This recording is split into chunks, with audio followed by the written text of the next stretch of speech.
Vamos con la siguiente mesa, cuyo título, cuyo nombre es Financiación de proyectos, tractores, casos de éxito. Y precisamente eso es lo que vamos a conocer. Dos interesantísimos casos de éxito a la hora de abordar los distintos programas de financiación del Ministerio de Industria, Comercio y Turismo. Son dos casos precisamente en los que además el impacto ha sido muy alto, traduciéndose en mayor competitividad, una facilidad en la transición ecológica y en la propia digitalización de la organización. Modera esta mesa Ignacio Moratinos, subdirector general de Gestión y Ejecución de Programas, y participan en ello, por eso tenemos solo, estupendo, 2 butacas, participan en ella, en esta mesa, y pido por tanto a todos que se aproximen hasta el escenario. Ángel Escribano, CEO de Escribano Mecánica e Ingeniería, y Alberto Fernández, CEO de Tibitec. Adelante, os dejo con ellos. Gracias. Pues venga.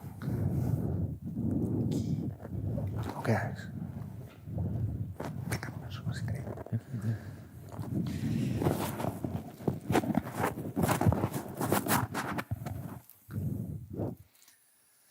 Bueno, pues buenos días a todos. Muchas gracias a todos los que estáis participando en presencial, así como los que estáis en streaming. Y vamos a empezar con esta pequeña mesa familiar, ¿no?, con dos personas que nos van a contar una serie de casos de éxitos dentro de la financiación del Ministerio de Industria, Comercio y Turismo.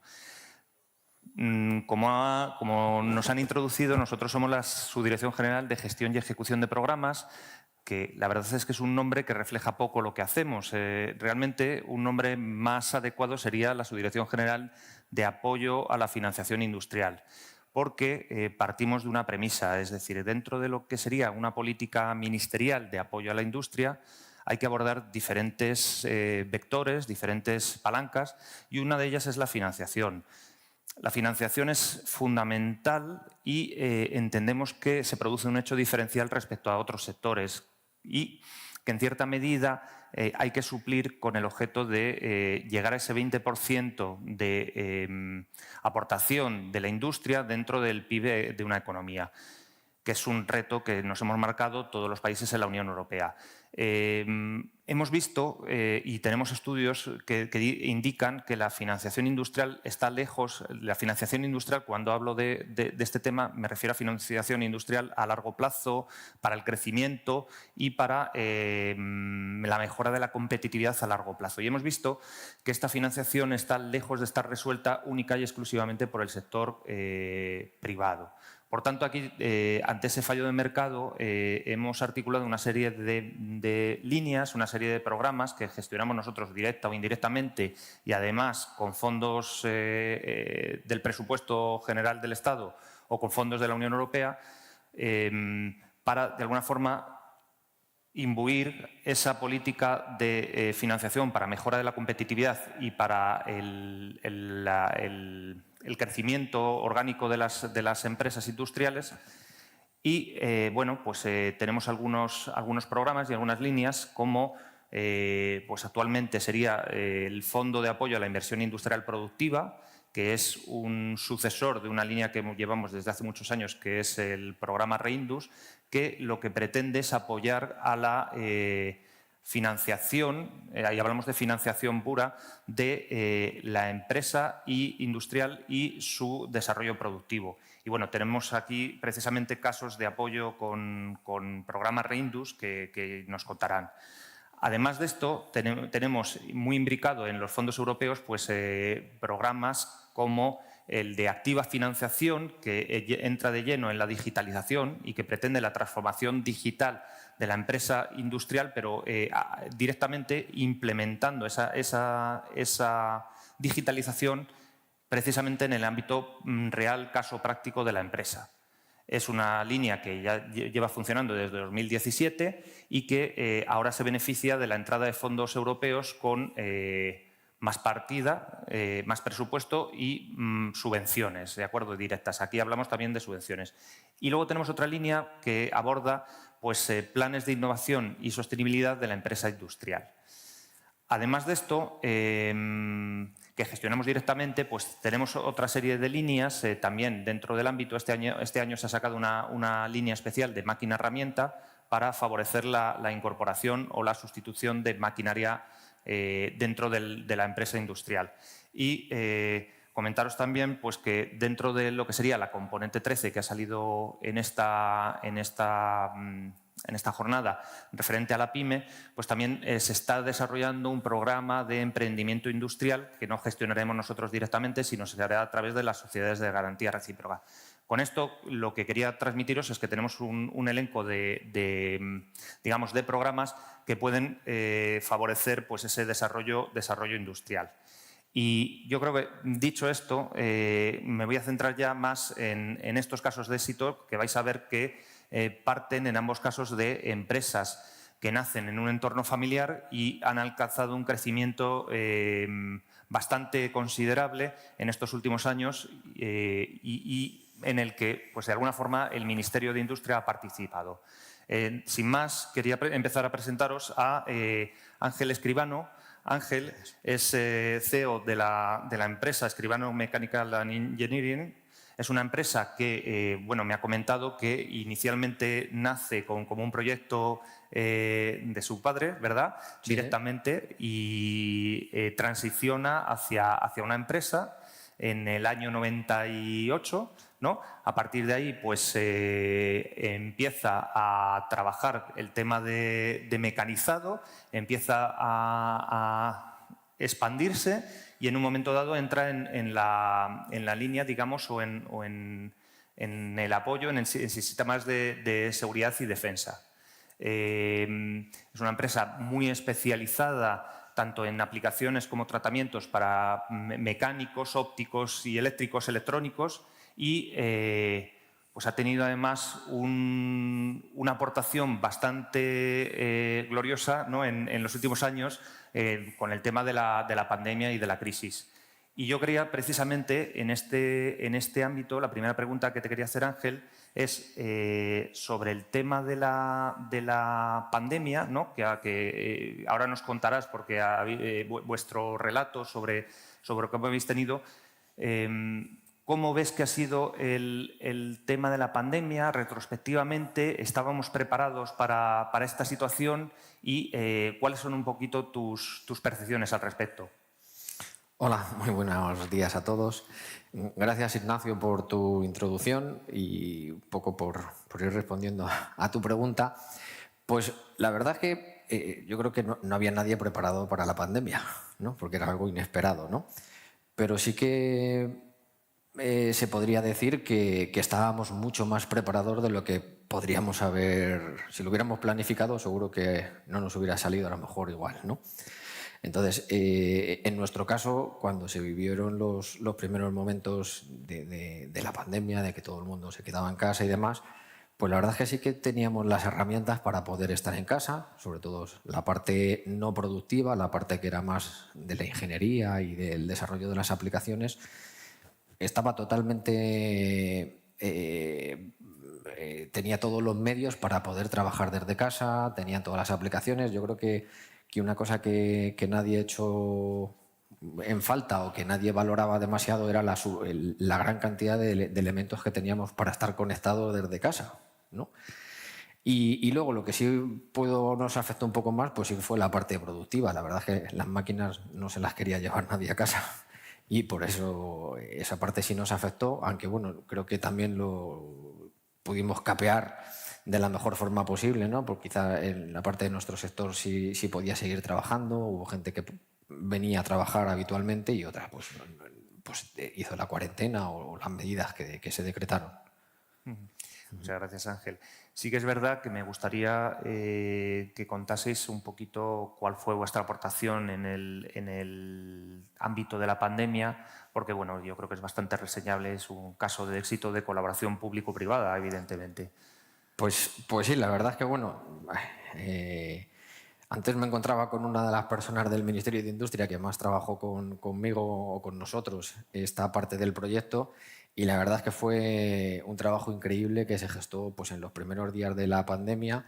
nosotros desde el Ministerio de Industria nos propusieron fabricar los respiradores que se construyeron 5.000 respiradores en solo 2 meses, ¿no? La verdad es que fue una colaboración público-privada que la gente que llevó este proyecto en el Ministerio de Industria se gestó de una manera impecable al poner en contacto lo que fue la administración, ¿no? Lo que es la parte del ministerio, con 2 empresas. Una empresa fue la nuestra, la otra era una empresa un poquito más pequeña que la nuestra, que estaba preparada para hacer esos respiradores, pero no tenía una capacidad para producir en masa los respiradores, y por medio de la intermediación de todo el mundo. Yo creo que en aquellos momentos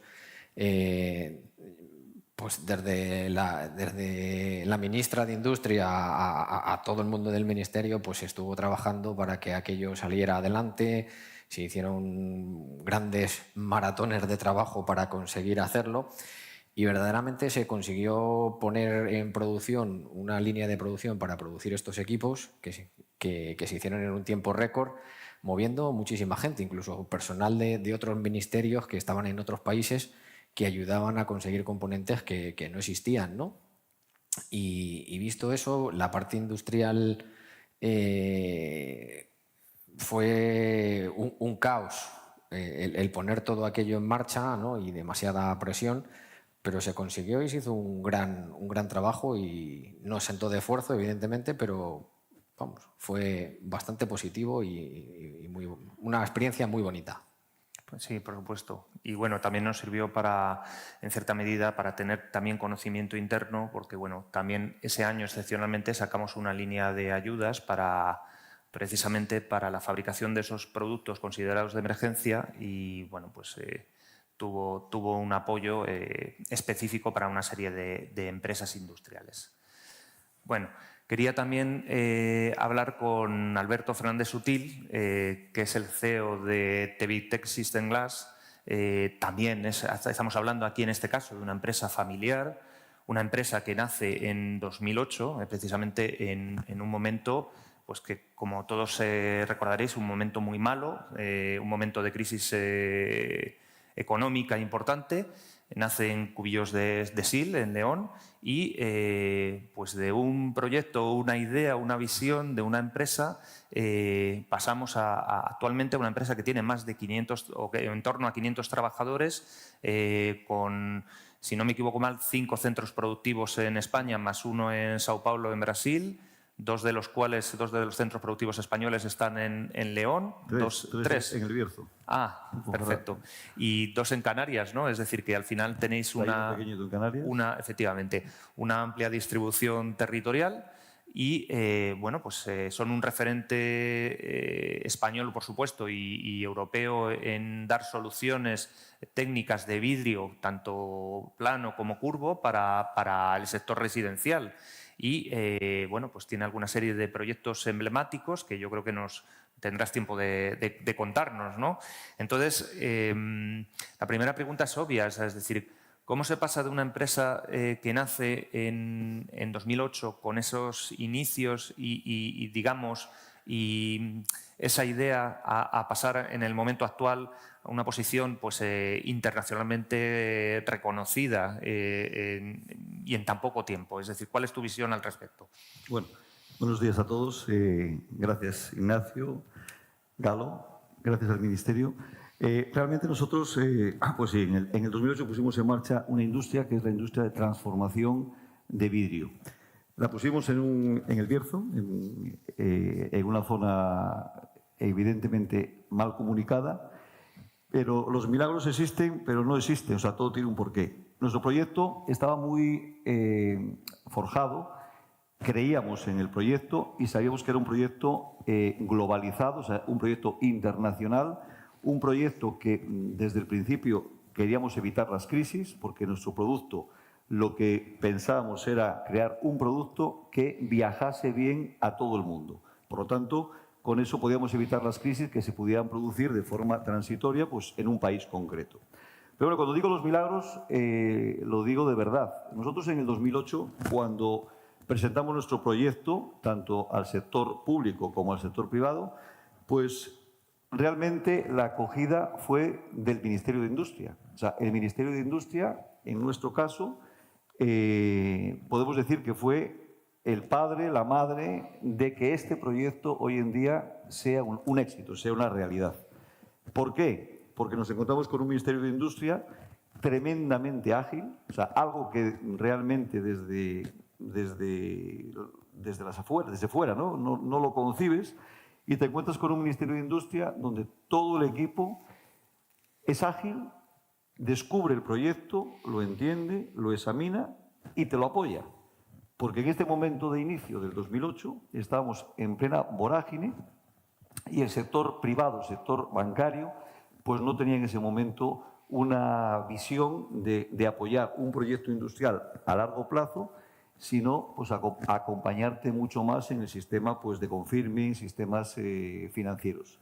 Entonces, lo primero que hay que decir aquí es un agradecimiento enorme a un Ministerio de Industria de este país que sabe estar, es ágil, descubre, y aquí es un ejemplo de lo que se ha conseguido. Nuestra industria, al final, nacemos, como decimos, en El Bierzo.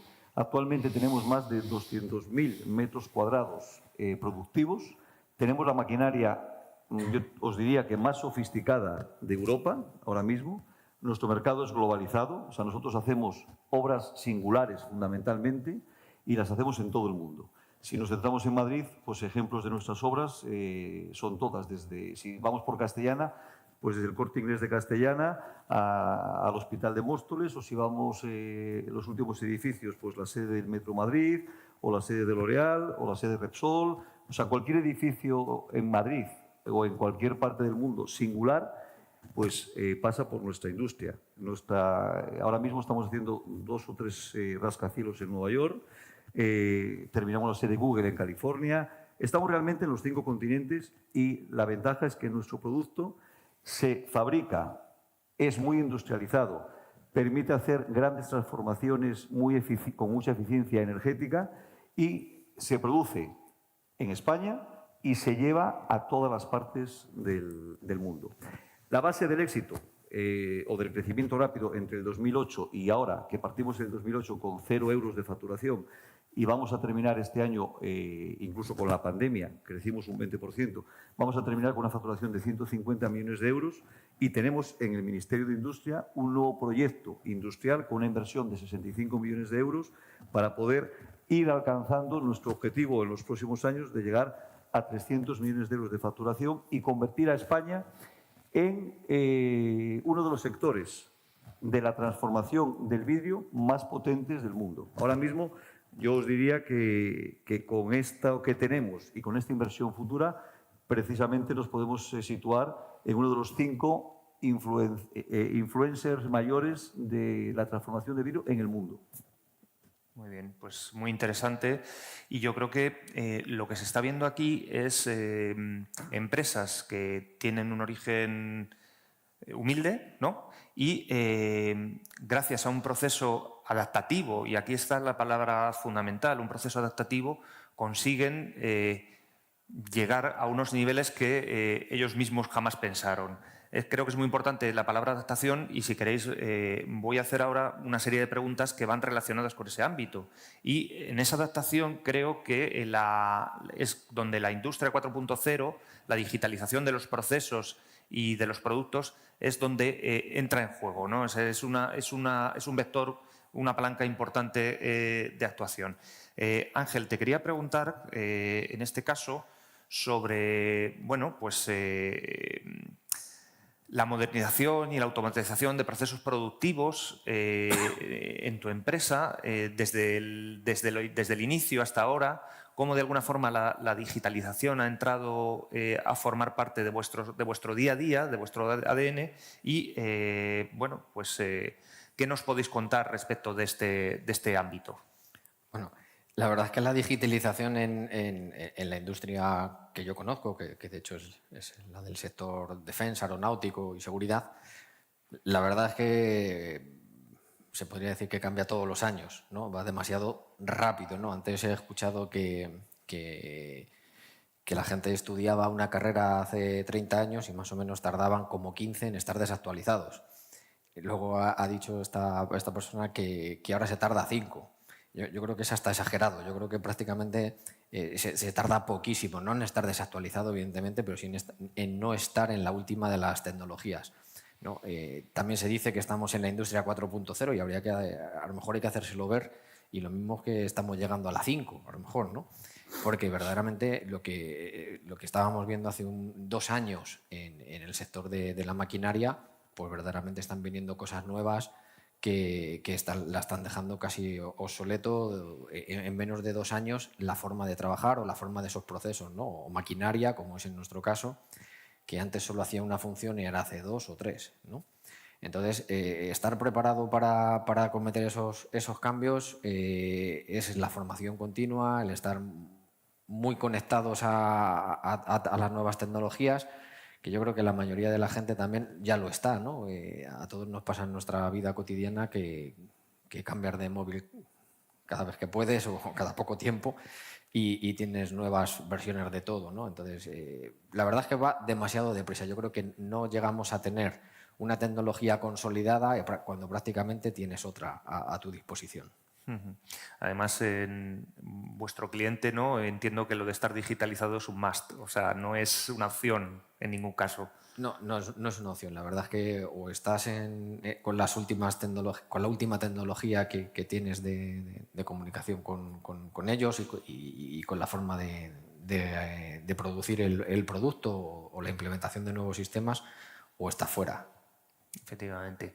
Y bueno, en el otro caso, pues la fabricación de vidrio, que evidentemente pues, como sector podría plantearse como algo mucho más maduro y menos necesitado de la digitalización, es evidente que la conectividad, la digitalización, la adaptación a este modelo de cambio constante, evidentemente se ha producido en el caso de Tevitec y bueno, pues ha tenido, me imagino, su influencia sobre los parámetros productivos y los indicadores de productividad, ¿no? El cambio ha sido tremendo, porque en nuestro caso nosotros ya no podemos ir a comprar la maquinaria para la sofisticación que tenemos en el vidrio, no podemos comprar la maquinaria tal y como existe.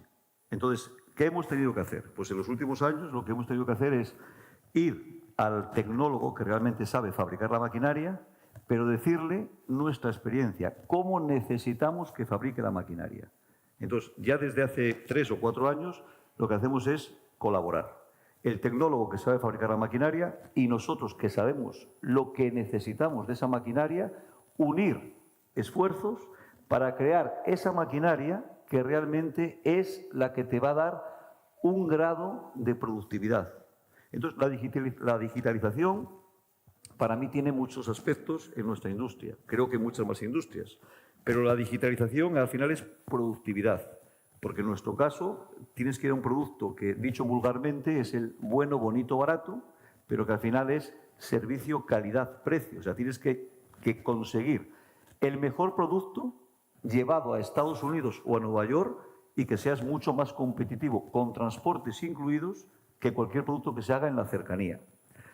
Digitalización también es seguridad, es prevención de riesgos laborales, porque al final nosotros la digitalización es maquinaria muy sofisticada que se ha puesto en la industria, que lo que hace también es una protección al trabajador porque le evita ciertos trabajos que con esa digitalización que hemos conseguido de mover grandes planchas de vidrio para su transformación, pues evita evidentemente accidentes.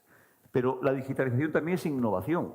Nosotros, en el nuevo proyecto industrial, estamos sacando ahora el producto Rocaluz, que nos dieron el premio ahora en Castilla y León, que es un producto innovador, que es un producto que imita el granito, imita la madera, imita cualquier producto natural, pero que se incorpora a un doble acristalamiento o cualquier producto y consigue una eficiencia energética. Al fin y al cabo, digitalización es conocimiento. Y como es conocimiento, tú necesitas conocer lo que las máquinas fabrican, lo que las máquinas producen, porque al final todo se transforma en que esa digitalización es productividad. Y la productividad nos hace más fuertes, más competitivos, más solventes y, por lo tanto, mucho más fuertes para ser realmente una industria, no de milagro, sino una industria enraizada, una industria competente y que evidentemente forma parte del peso internacional de una industria de transformación. Por lo tanto, la digitalización lo es todo. O sea, forma parte ahora mismo de una necesidad absoluta en un proceso industrial. Efectivamente. Y hemos visto que tanto en el caso de una industria que llamaríamos de muy alto valor añadido, muy alto conocimiento, como puede ser la que tiene Mecanizados Escribano, como en una industria que a priori va a un sector más maduro, en ambos casos estamos hablando de la digitalización como un proceso de adaptación, un proceso necesario para que las empresas pues, puedan evolucionar hacia un futuro más halagüeño, ¿no? Está claro el enfoque. Yo quería preguntaros ahora sobre el tema, hemos visto de alguna forma pasado, presente y ahora pues centrarnos un poquito más en el futuro. Ángel, te quería preguntar ¿cómo ves el futuro de tu empresa y de las empresas industriales en los próximos años? ¿Cuál crees que debería ser su posicionamiento? Bueno, la verdad es que el futuro de mi empresa yo lo tengo que ver bien, evidentemente, no lo puedo ver de otra forma. ¿Vale? La verdad es que lo que tenemos es un gran reto, ¿no? Y es un gran reto que tenemos todos, no solo una empresa ni siquiera solo un sector, ¿no? Verdaderamente el Ministerio de Industria, que tiene un nombre muy largo, hace muchas cosas. Quizás verdaderamente el ejercicio que todos debemos de hacer es ver no ver, porque nadie podría decir estas industrias son más capaces, están menos capaces, o estas son más interesantes y están menos interesantes, ¿no? Pero sí hay que hacer un ejercicio de esa apuesta que el Ministerio de Industria ha demostrado hacerla.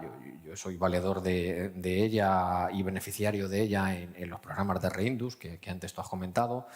He vivido, como bien ha dicho Alberto, yo también he vivido muy de cerca con el Ministerio de Industria y con muchos de sus componentes y directivos del propio Ministerio, trabajar largas jornadas, llamadas a horas intempestivas de cualquier día, con lo cual es un ministerio muy entregado, vamos a decir, muy trabajador en ese sentido, ¿vale? Y a donde quiero llegar es que la parte del sector industrial verdaderamente hay que pensar un poco más en amplio, ¿no? Quizá cuál es el plan industrial, ¿no? Lo que reclama precisamente a lo mejor mi sector o en el sector de que yo soy más afín, pues es esas políticas de largo recorrido en la parte industrial, ¿no? ¿Qué queremos ser? No hoy queremos ser lo que somos porque no lo podemos cambiar, pero sí que queremos ser dentro de unos años y esos planes industriales que se hagan, pues que tengan pues el mayor contenido posible y la mayor realidad de lo que verdaderamente nuestras industrias aportan a todos los sectores, ¿no?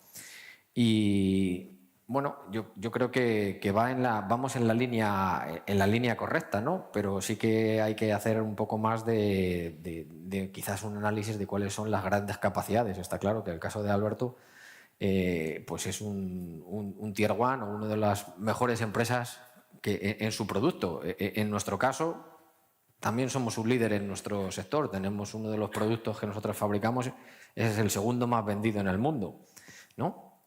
Y como nosotros, seguro que hay otras muchas empresas, ¿no? que también tienen esa capacidad o esos productos que también son líderes. Lo que pasa es que yo creo que tampoco nos lo creemos tanto como para lo que luego verdaderamente somos, o alardeamos menos de lo que somos entre todos, ¿no? Y creo que somos una gran comunidad, la industrial, que tiene grandes capacidades y quizá pues tendremos que empezar por creérnoslas entre todos primero. Perfecto. Muy bien. Bueno, pues Alberto, te voy a repetir la misma pregunta, es decir, ¿cómo os veis en los próximos años y qué papel puede tener tanto el Ministerio como la digitalización? Pues mira, nosotros, igual que decía Escribano, que es verdad, nosotros vemos nuestra industria cada vez más fuerte, más potente, porque ahora mismo lo que hacemos ya es crecer sobre una base muy consolidada. ¿Qué pensamos en los próximos años? Pues pensamos ser realmente no solamente una industria como Tevité, que puede duplicarse y crecer, sino que vamos a ser una industria tractora, muy tractora de las demás industrias. Os pongo un ejemplo. Hace año y medio pues, me llaman, por ejemplo, para el tema de la cárcel de Bélgica. La cárcel de Bélgica es la obra más grande que se está haciendo en Bélgica ahora mismo. Es una cárcel sin barrotes, solamente con fachadas de vidrio de seguridad, que tienes que pasar las normativas con tus muestras del Ministerio de Defensa belga, ¿no? Pues en este caso, ¿qué hace Tevité? Lo que hace Tevité es buscar industrias españolas que le acompañen en ese proyecto.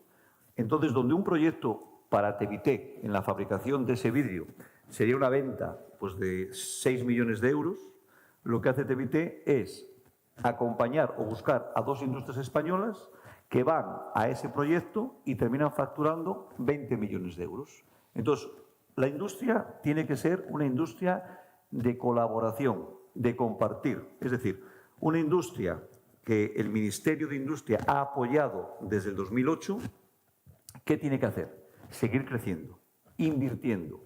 Una industria que no deja de invertir, o sea, que deja de invertir, es una industria que entra en decadencia. La industria tiene que estar continuamente en una inversión, evidentemente una inversión que pueda digerir, pero es una inversión que, no sé si decir que se duplica o se triplica al convertirse en el crecimiento propio de la industria y en el crecimiento tractor que esta industria puede producir en la industria española. Se ha hablado aquí de compartir, de colaborar, es básico. O sea, nosotros, yo ya hace muchos años que los italianos, pero muchos años, los italianos iban en este caso, a los proyectos en pareja, unidos, o en trío, o depende del proyecto, unidos. Pues en la industria española es lo que estamos haciendo últimamente y tenemos que hacerlo mucho más. Tenemos que coger todas las industrias que hay que pueden participar en un proyecto determinado para conseguir y ejecutarlo. Y después hacer proyectos, pues como hicimos aquí, el Hospital de la Pandemia de Madrid, pues lo hicimos entre industrias colaborativas y lo hicimos en un tiempo récord. Ese es el futuro. El futuro para nosotros es seguir invirtiendo, seguir estando en el nivel máximo de sofisticación de maquinaria, de digitalización de maquinaria, tener la maquinaria más productiva de Europa. Eso nos permite abordar proyectos con solvencia, seguir pidiendo el apoyo del Ministerio de Industria, que sigue siendo básico para lo que son inversiones a largo plazo en este país, y conseguir, por tanto, esa colaboración de tractor de la industria española.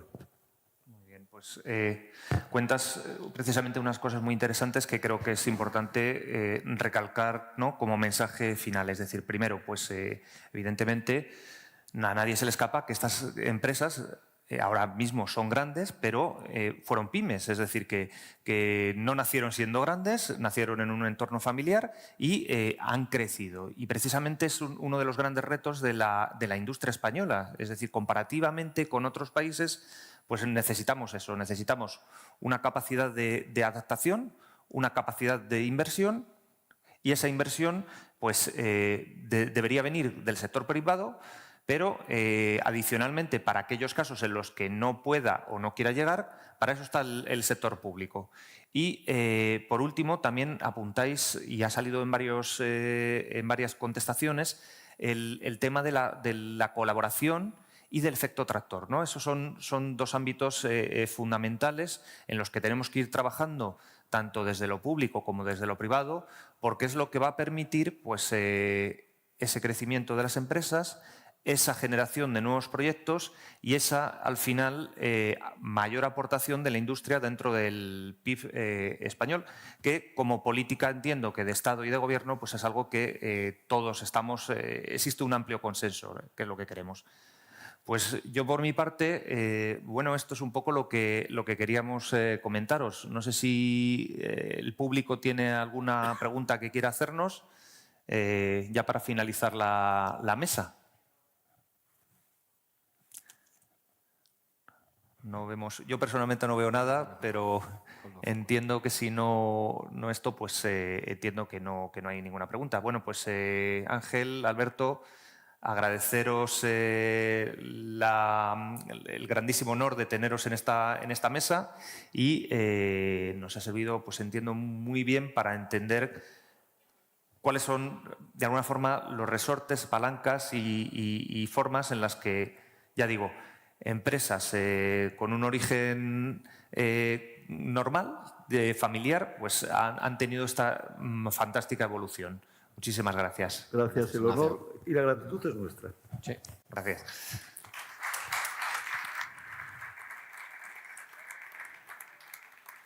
Muchísimas gracias. Gracias, Ignacio, por el resumen.